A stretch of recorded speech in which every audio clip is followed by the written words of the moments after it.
प्रणाम मेरे प्यारे श्रोतागणों। मैं कथावाचक अंकुर आज आपके सामने प्रस्तुत करने जा रहा हूँ बड़ों के जीवन से शिक्षा के अंतर्गत कथा देशभक्त। राजपुताने में बूंदी राज्य पहले चित्तौड़ के अधीन था, किंतु पीछे वह स्वाधीन हो गया। जब चित्तौड़ के राणा दिल्ली के बादशाह के आक्रमण से कुछ निश्चिंत हुए, तब उन्होंने बूंदी पर आक्रमण करके फिर से चित्तौड़ के अधीन बनाने का निश्चय किया। एक सेना सजाकर वे चल पड़े और बूंदी के पास निमोरिया में पड़ाव डालकर रुके। बूंदी के राजा हाड़ा को इसका समाचार मिला। उन्होंने अपने चुने हुए 500 योद्धाओं के साथ लिया और रात के समय राणा की सेना पर छापा मारा। चित्तौड़ के सैनिक बेखबर थे। अचानक आक्रमण होने से उनके सहस्त्रों वीर मारे गए। राणा को पराजित होकर चित्तौड़ लौटना पड़ा। इस पराजय से राणा क्रोध में भर गए। उन्होंने प्रतिज्ञा की, जब तक बूंदी के किले को गिरा नहीं दूंगा, अन्न जल नहीं लूंगा। चित्तौड़ से बूंदी 32 कोस है। सेना एकत्र करने बूंदी तक जाने में समय तो लगना ही था। यह भी पता नहीं था कि युद्ध कितने दिन चलेगा। राणा की प्रतिज्ञा सुनकर चित्तौड़ के सामंत और मंत्री बहुत दुखी हुए। उन्होंने राणा को समझाया, आपकी प्रतिज्ञा बहुत कड़ी है।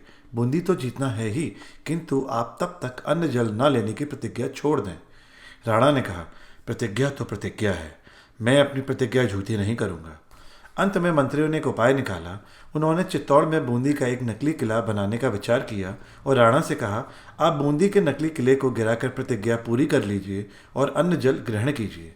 2-4 दिनों में सेना एकत्रित करके बूंदी पर सुविधानुसार आक्रमण किया जाएगा। राणा ने मंत्रियों की बात मान ली।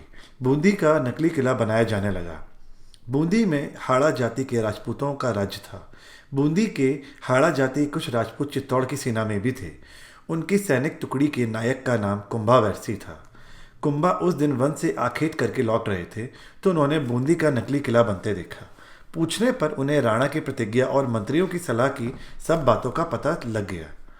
कुंभा बड़ी शीघ्रता से अपने डेरे पर आए। उन्होंने अपनी टुकड़ी के सब हाड़ा राजपूत सैनिकों को इकट्ठा किया।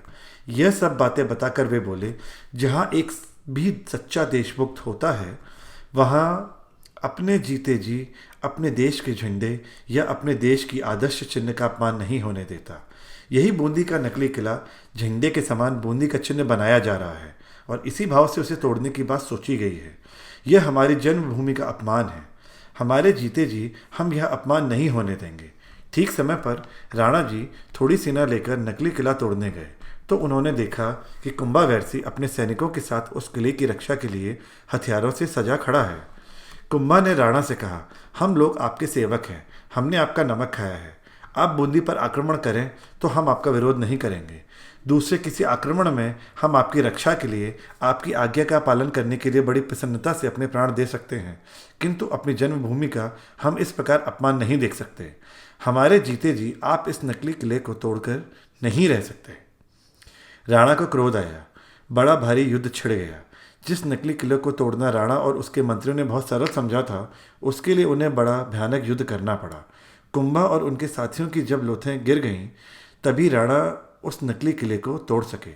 किले को तोड़कर राणा ने अपनी प्रतिज्ञा पूरी कर ली, किंतु कुंभा जैसे वीर के मरने का उन्हें बहुत बड़ा दुख हुआ। उन्होंने कुंभा की वीरता का सम्मान करने के लिए बूंदी पर आक्रमण करने का विचार छोड़ दिया और वहाँ के राजा को बुलाकर उनसे मित्रता कर ली। कुंभा जैसे देशभक्त एवं वीर ही देश को स्वाधीन एवं गौरवशाली बनाते हैं। धन्यवाद।